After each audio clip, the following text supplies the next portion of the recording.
What is going on, people? Welcome to the Squirrelhead YouTube channel. It's going to be a bit more of just an unbroken vlog on my phone. Thankfully, got a new phone, so I can actually record something for you guys while I get my current setup all organised and get internet and stuff ready.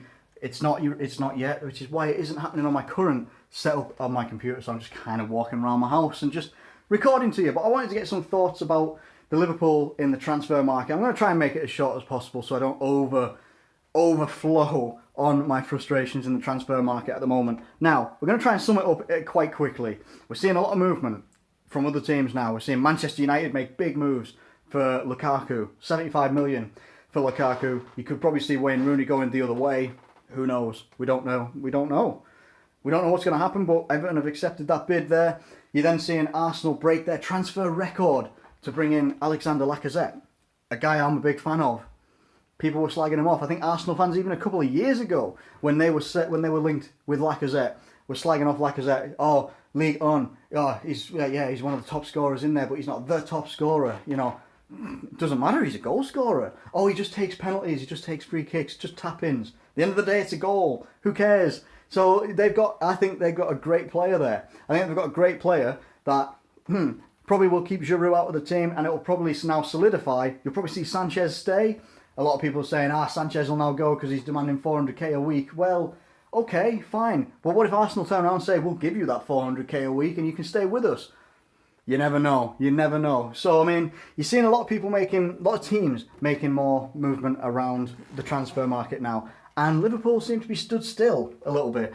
Now, we moved quickly early on. We moved quickly to get Solanke in. We moved quickly to get Mohamed Salah in as well, even though that looked like it was dragging on at the time. And we eventually got him in. Got him in June, and he obviously registered his number 11 shirt. So we got that in. It's absolutely fine. Since then, we seem to have stood still a little bit. And I'm not entirely sure what's going on with that. Why are we standing still? Could be a couple of factors. Obviously, there's this Naby Keita deal from Red Bull Salzburg. Leipzig, sorry. Yeah. There's going to be that sort of deal that seems to be, it's the never-ending deal for Liverpool at the moment. And in my opinion, at the moment, it doesn't look like it's going to happen. Why do I think that? I don't know. Because I think we're standing still like we have done in years past. Whenever we seem to qualify for the Champions League and we've got important times ahead of us, or I should say the playoffs, because we're not actually in the Champions League full on as of yet because we've still got to get through the playoffs yet. So we've still got that to actually get through.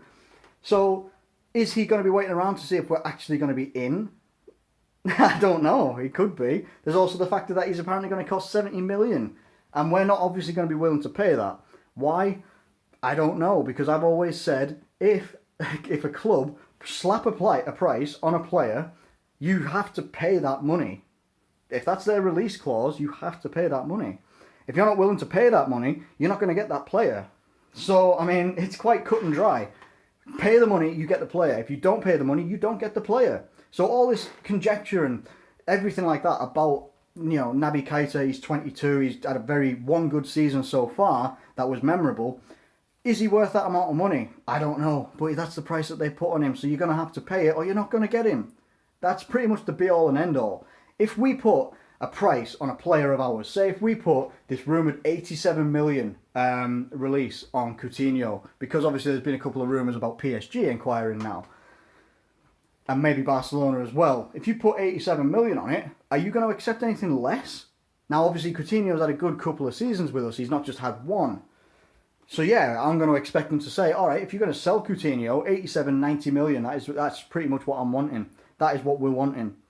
So I would expect them to pay that. If they're not willing to pay that, you don't sell a player. Or, that's just the way it is.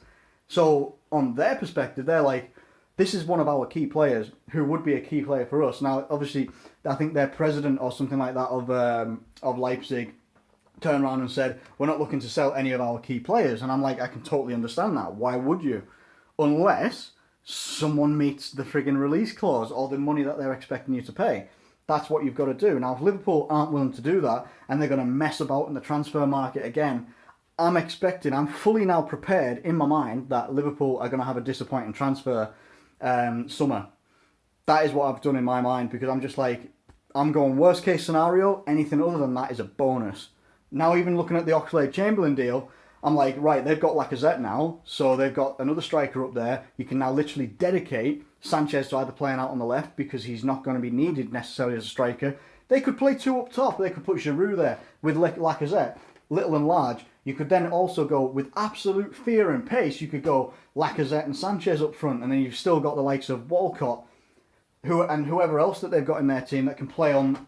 They've got a fair few options now. Oxlade-Chamberlain now looks like he would be more likely to leave if you pay the money. Now, he was rumoured to have something like a 40 million. I'm not sure whether he's worth that, but at the moment I'd be like, pay it and get him in, because at the moment it looks like Liverpool are going to be left with nobody. And if we end up coming out of this transfer market like we did a couple of years ago when we didn't sign quality players, like, and I've been quite a fan of him, I've been wanting to get him to have a chance in Markovic. Having someone like that who was successful at his previous clubs but has had a couple of years where it's been like, it's not happening for you, didn't get the best shot under Brendan Rodgers. I'd love to see him have a shot under Klopp. Our young players could do well as well, but it's not enough to rely on our young players and players that we already have that haven't had a chance, haven't necessarily done well on loans and stuff like that as well. Are we going to have to seriously rely next year on that sort of thing by just adding in Salah and Solanke? It's not enough in my opinion. Liverpool have to start making some moves. It is early on in this season. Granted, it is. It's early on already in the transfer window, I should say. We've still got until the 31st of August, 1st of September. That's, but we're 5 weeks away from our first Premier League game. I can't remember the date of our playoff game. I don't know. I'm just concerned. I'm just concerned, that's all. And what do you guys think as well? Because it's getting to that point now where we're seeing movement from teams in the Premier League that are making way more moves than us. People slagging off Everton saying, they've signed like 5 or 6 players that wouldn't get in any of the other top 4. But I'm like, how do you know? How do you know? You never know what these people are going to be like under Koeman.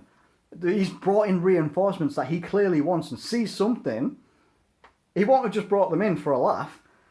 So I don't know. They're making movements, they're spending their money, and we're just sat here just looking like, it looks like we're twiddling our thumbs, and I think the fans are getting a bit impatient. Are we being too Are we being too impatient? Should we be a bit more patient? Is it going to come good? Let me know in the comments below. That's going to be really vital because I'll make a follow-up video to this as well.